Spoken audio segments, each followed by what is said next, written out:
My name's Rebecca Snow. I am the writer and director of The Boy in the Woods, which is a new movie coming out in the US. Um, so I first came across the story. The Boy in the Woods is based on the incredible Holocaust memoir of a gentleman called Maxwell Smart. He's a Canadian survivor. He lives in Montreal now. And I first came across Max's story when I was making a documentary called Cheating Hitler, Surviving the Holocaust, which was a History Channel Canada documentary back in 2019.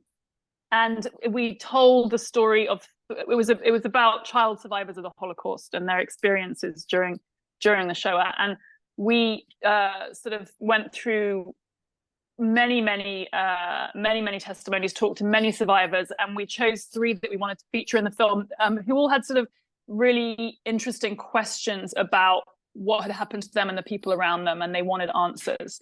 And Maxwell was one of those survivors. So I read his memoir, and I interviewed him for hours and hours and hours, and I traveled with him to Israel, and then I went on to Ukraine. He didn't want to come with me to Ukraine, which is where he's originally from, what was Eastern Poland, Galicia, now Western Ukraine.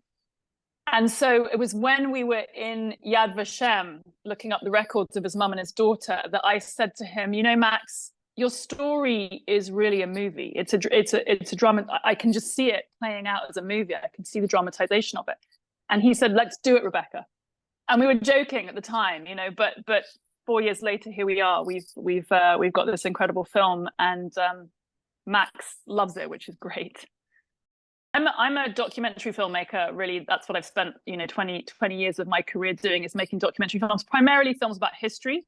And I've always loved telling real stories, real personal stories about people in history, because I think history seems like this dusty old past, but when you can actually really bring to life personal stories, it becomes very tangible. You realize just how alike we are to everyone in history. It's just stories of people. So I've always loved bringing that to the screen. The Boy in the Woods is my first dramatic narrative film. So it was definitely a challenge, writing the screenplay. I had Max's incredible memoir to go on, and I also had hours and hours of interview that I had done with Max for the documentary. So plus, hours of interview with experts and other survivors, and reading tons of survivor testimonies from around the same region that Max was in hiding. So I had I had about a year's worth of knowledge behind me from the documentary. So in that sense, the screenplay came quite naturally. The thing that was the most challenging for me was the dialogue, right? Because I'm used to writing documentary scripts. I don't have to make up dialogue. The experts say what they're going to say, or the interviewees say what they're going to say. So I was having to imagine what these little boys in 1940s Eastern Europe were saying when they were going through all the horrors they were going through and the trauma. So that was really, really interesting. A big challenge, but I loved it. I enjoyed every minute of making this film. And Max was very generous. The real Max, the survivor, who's is in his 90s now. He was extremely generous and extremely trusting. He sort of trusted me fully with his story. And I showed him the script pretty much towards the end of the scripting process. I showed him the script, and I was worried he'd have all sorts of comments about factual things. It wasn't snowing that day, or that was night, not day, or things like that. Little things that one has to sort of adapt because of production reasons, often because of budget. But he was completely open to a lot of it. And I think that's partly because Max himself is an abstract expressionist artist. So he understands that you can still get to the truth of something in a slightly more artistic way. I have Max dreaming, I have Max doing all sorts of things, and using art as an outlet, which he very much did in the forest. And he was just wonderfully accepting of all of that. Something that I really wanted to explore was, how this boy, this 12-year-old, was processing all of the trauma that he was going through in this very, very mythological landscape of the forests of Eastern Poland. I'm from Europe, I'm from England, and, the forests and the woods have always been, they're very, very sort of embedded in folklore and myth and stuff in Europe, and very much. So I was really interested in how a child, and it's really a kid an orphan child being cast out into the wilderness to fight the forces of evil is really kind of the premise of any grim fairy tale or a fairy tale. So I was really interested in that whole, what was going on in Max's mind and his relationship to the landscape, and especially because he was a budding artist. You know, from a very young age, he remembers always being interested in art, and he is now an artist. So, I have, you know, in the film, he very much escapes through his art. You know, he imagines painting the sky, and he uses a feather as a paintbrush and imagination, and that's something that I really got inspiration from his memoir, because he says he really thinks that part of the reason he survived, one of the many reasons he survived, was because he was able to disassociate from the grim reality. You know, he was so lonely, and he was so hungry, and he was so cold a lot of the time in the woods. But he said he would just lie down and look up at the skies and imagine the cosmos and disassociate, you know, from all of the horrors that he'd experienced and what he was experiencing. And he now still to this day paints every day in Montreal, and he's often painting cosmos painting. A lot of his paintings have forests and woods, but a lot of them also have, you know, sort of universe and cosmos stuff. So that's still very much something that was forming when he was going through these horrors. So Max met this little boy while he was in the woods. You know, he was hiding for what we think was probably around a year. And during that time, he met another little boy, a bit younger than him, and his name was Yanek. And this is how Max tells it in his memoir, and very much, you know, a very important part of his memories. It's interesting, the question of whether Yanek is real or not. It's something that I have thought about quite a lot. And I thought at one point how interesting if this was a film about a boy who meets another boy in the woods, and they have this incredible relationship and go through all the drama and extraordinary times that they do in the woods, and then we discover at the end that Yanek isn't real. And I thought about that because I think that would also be a very interesting narrative. But that isn't Max's narrative. You know, Yanek was real. We actually discovered his family in a documentary, Cheating Hitler. We ended up discovering them. He had an aunt who was still alive in Israel, very, very elderly aunt, who remembers him as a young boy, Yanek. So we did, you know, trace him. But the idea of, you know, for Max, to me, that relationship is so central in the film, the Yanek and Max relationship, right? Because Max loses his childhood in the process of hiding from the Nazis, and his mother, you know, telling him to run away from the trucks as they're loading people up to clear out the Jews from his town. And he loses his mother, he loses his sister, he loses his childhood throughout this process. And he actually, when he meets Yanek, he sort of almost takes on the sort of parenting role. You know, this other little boy who's so vulnerable and so scared all the time, Max has to become the strong, brave little man that his mother calls him at the beginning of the film. And Yanek really sort of pushes him towards that role. And Max himself, when I first interviewed him for the documentary back in 2019, the thing that Max kept coming back to was Yanek. You know, how important Yanek was to him. He says, was he sent by God? Was he an angel? He thinks he was an angel. I mean, a real life angel, you know, because he was saying to God, he was so angry with God. He was saying, I'm so lonely. Why did you do this to me? And then Yanek comes along, and so that was really important to explore that relationship, you know, in the film, because Max was so and he still is so caught up with Yanek, because they go through all these things together. They go through this huge drama together, and then there's this great tragedy in their relationship. So that was extremely important to explore in the film. So the boy who plays Max, the actor who plays Max is a guy called Jett Klyne. He's from Western Canada. He's an amazing actor. And he actually has a personal connection. His great grandmother was evacuated from Eastern Europe, probably as part of the Kindertransport to the UK. So she ended up in the UK right around the beginning of the war. So him and his mother, you know, were brought up with stories about her family who didn't survive. So to him, he told me once I'd cast him in the role that he really felt like it was his duty to play this role. in memory of his great grandmother, and his mother, who was on set the whole time, remembers her Bobby very well and was very emotional a lot of the time about the fact that her son was playing this role that was so important to the family. So that was a really, I think, beneficial connection, in the sense that I think Jett had brought a lot of weight to the role of Max, and because he had this personal history. The actor who plays Yanek, David Kohlsmith, he's also Canadian. I was a little bit worried about him. He was just 10 when we cast him in the role, and so I had a chat with his parents beforehand, because I sent him scenes. So he read scenes, but he hadn't seen the whole script. And I said to his parents, should he see the whole script? I'm happy to sort of follow your lead on what you think in terms of his age, how much he should know about the sort of bigger context of this. And they said, oh, he's already 3/4 of the way through Max's memoir.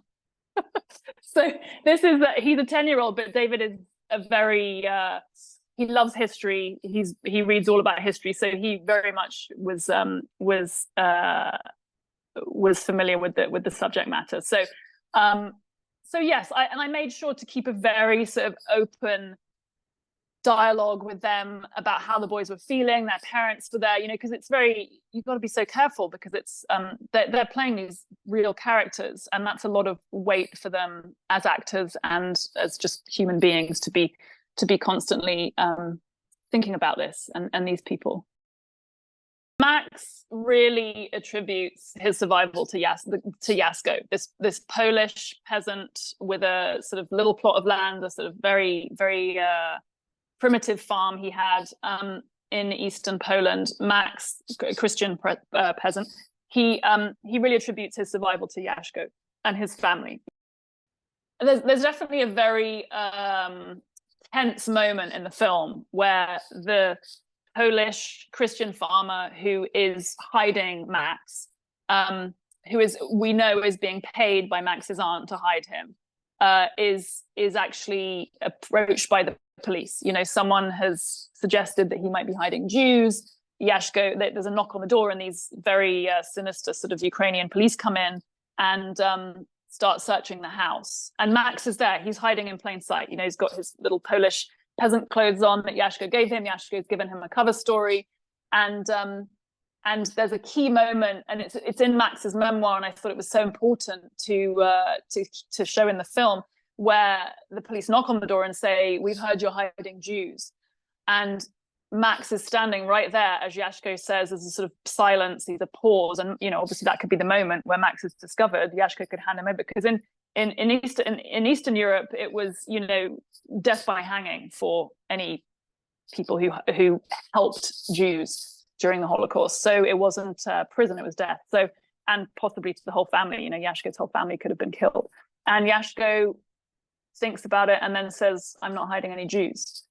And so that was the moment, of course, another of the 1,000 moments that survivors talk about, the 1,000 little incidents that, saved them altogether. So that was a really interesting scene to shoot. And we had the wonderful actor, Richard Armitage, who plays Jasko. He's a sort of classically theatrical English actor who's also in films like the Hobbit trilogy.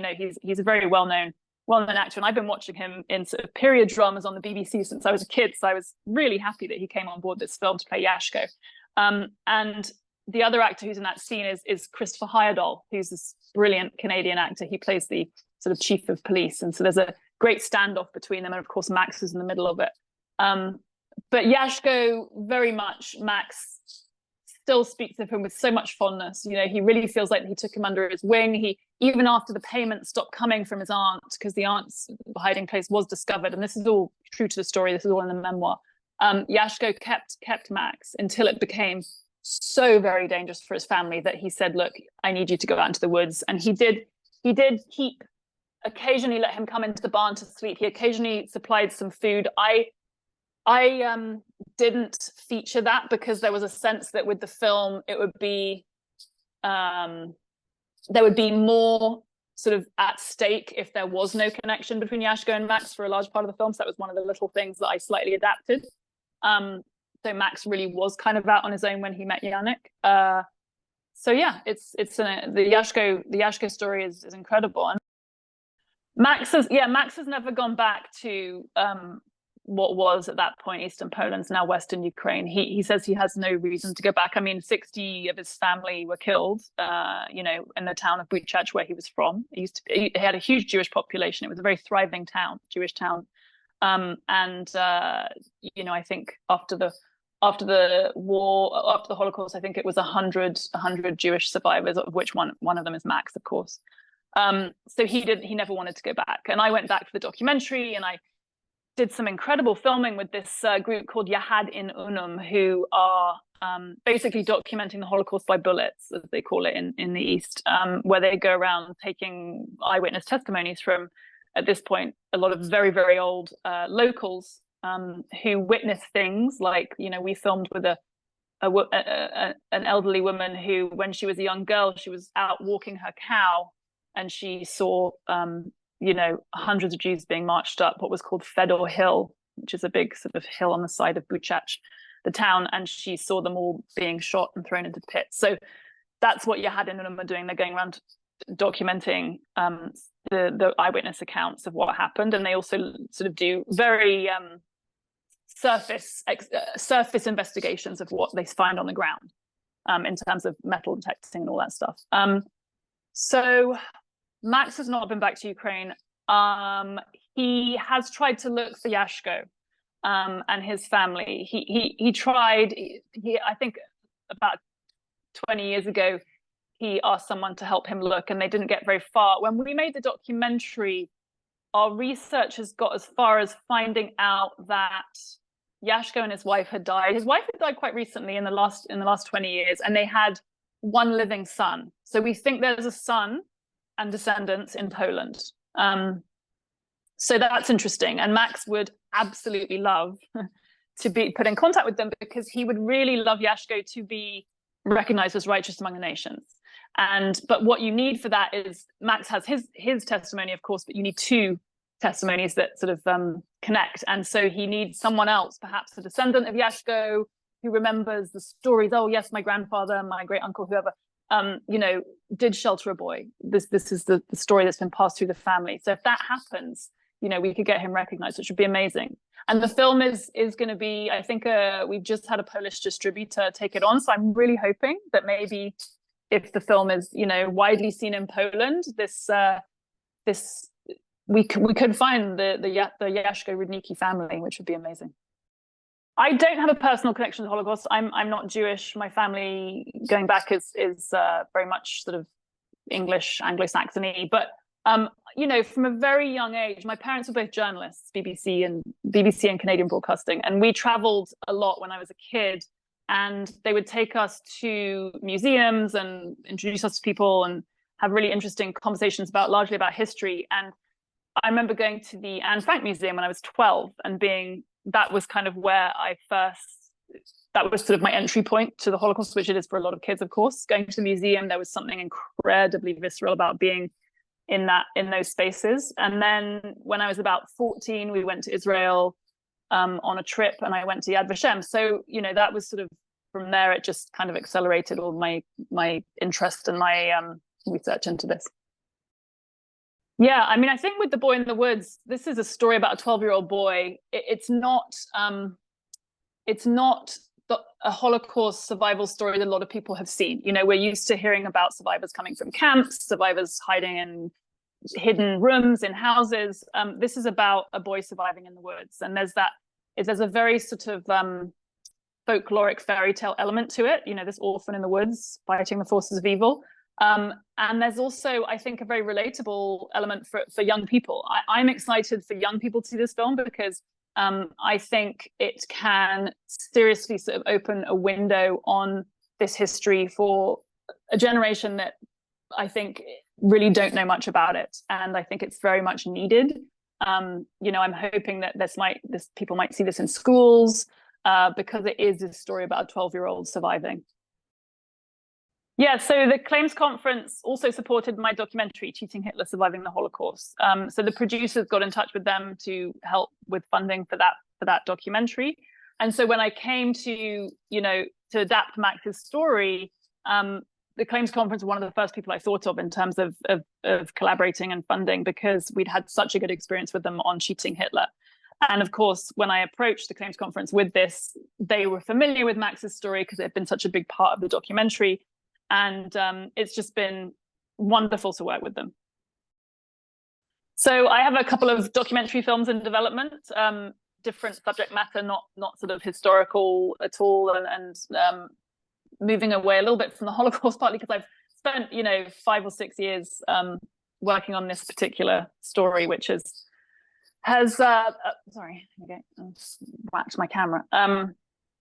Working for 5 or 6 years on the subject of child survivors of the Holocaust has been a pretty hard emotionally for me and anyone else who worked on any of these films, of course, the documentary and the movie, but really rewarding, to bring these stories to the audiences, and to know that so many people are seeing and hearing these stories and learning about this is incredible. It's so rewarding. And when I see Max, Max came with me to some of the film festivals. He came to the Miami Jewish Film Festival where we won the Torchbearer Award, and he came with me to Toronto Jewish Film Festival, and he was at Toronto International Film Festival. And he sits in the audience and he gets a standing ovation at the end. People are completely overwhelmed, not only by his story, which is incredible that they're seeing on the big screen, but just by the fact that this man is there, this survivor is there in the audience. It's always quite overwhelming. And it's never gonna not be overwhelming for me. It's never not gonna be emotional, having worked with Max for so long on his story. But it gives me so much comfort, and I'm so grateful to have helped him tell his story and the story of everyone around him who didn't survive, the stories that he carries. So you can see the film as of September 24th on video on demand, so you can rent it or purchase it on your platforms like Apple TV or any of your digital platforms where you can rent films.